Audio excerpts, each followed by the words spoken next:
You are listening to episode 166 of the Autism Mom Coach.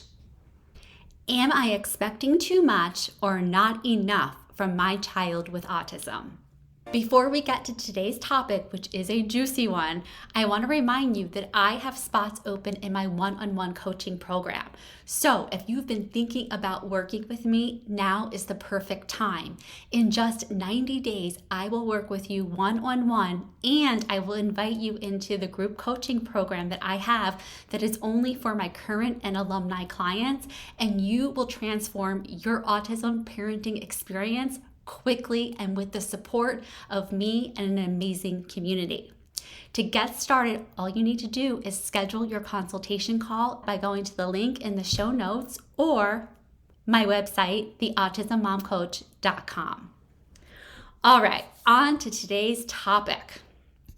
I feel like as an autism parent, we are always in this push-pull of whether to give our child that loving push forward out of the comfort zone or whether to pull back or stay stationary. Let me set this topic up with a scenario from one of my clients that really perfectly demonstrates that push-pull that we all sometimes feel.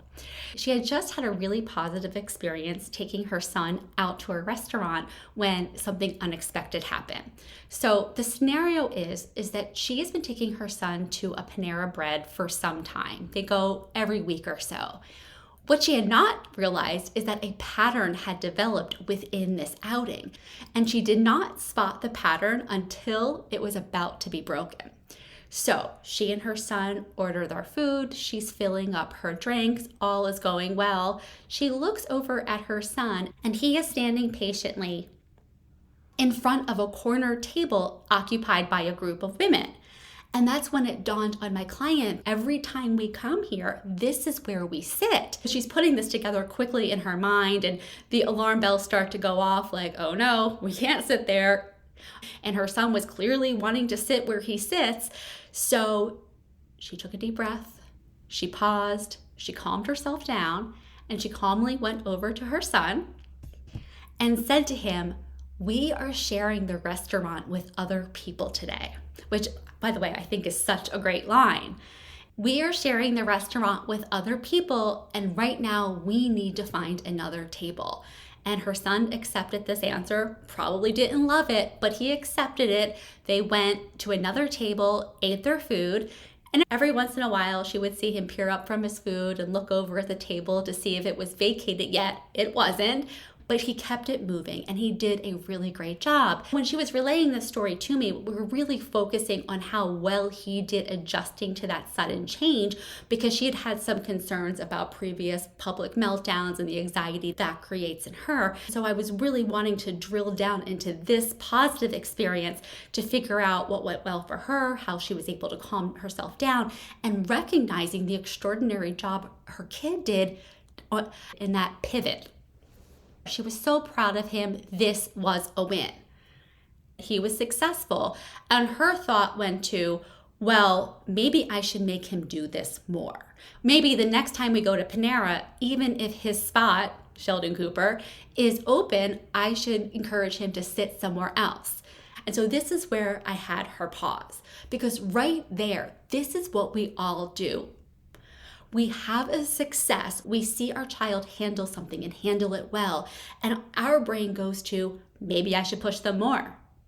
However, that push is not based on an evaluation of whether your child is ready for more or whether more in this circumstance is even appropriate. Underneath that instant question of whether I should be doing more is not curiosity so much as it is fear.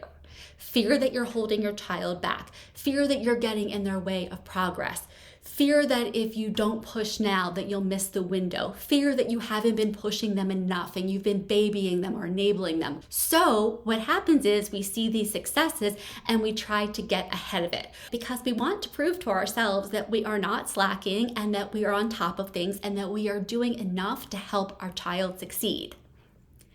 But again, this is not coming from curiosity. This is not coming from confidence. It's coming from panic. It's coming from your panic about your child, about their future, about yourself, all of that.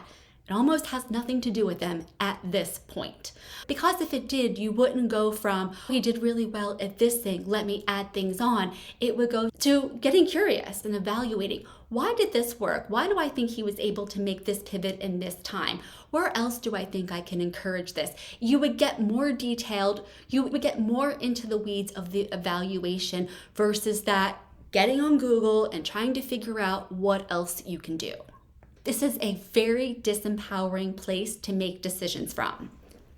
Even more than that, it just sucks the joy out of the accomplishment. You can just let a win be a win and enjoy it. You do not need to use every win as a stepping stone to the next thing. You get to just let your child live their life and love what they're doing in the moment.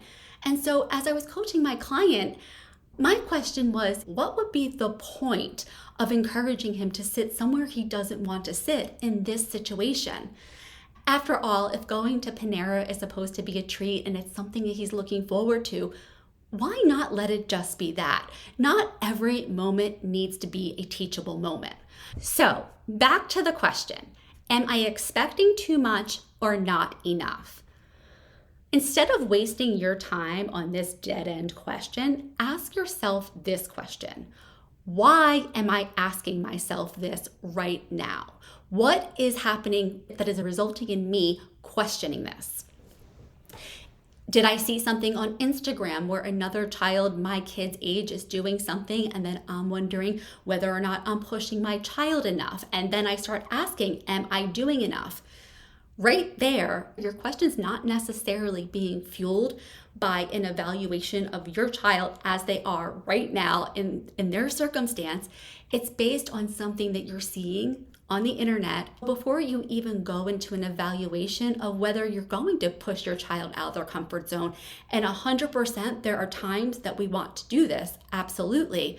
But to do that, you really want to like your reasons why, and you want them to be coming from what's best for your child and not what's going to make you feel like a better parent because now you can feel like you've done all the things. Now, of course, I'm saying that as someone who's done all of those things. I put my son in a lot of therapies and a lot of situations, pushed him further in times where he really didn't need to be pushed because I was feeling that pressure that if I didn't do enough fast enough, that he wasn't going to quote unquote catch up.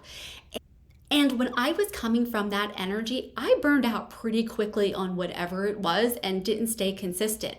But when I was fueled by confidence and curiosity, I was able to stick to things better with my son and follow through and have a better experience for the both of us. So before we even get to the nitty-gritty of when to push and when to pull, think about first why you're asking yourself that question and where it's coming from. Is it coming from confidence and curiosity, or is it coming from, I'm not doing enough? All right, everyone, that is it for this week's episode of the podcast. I hope you found this helpful, and I will talk to you next week.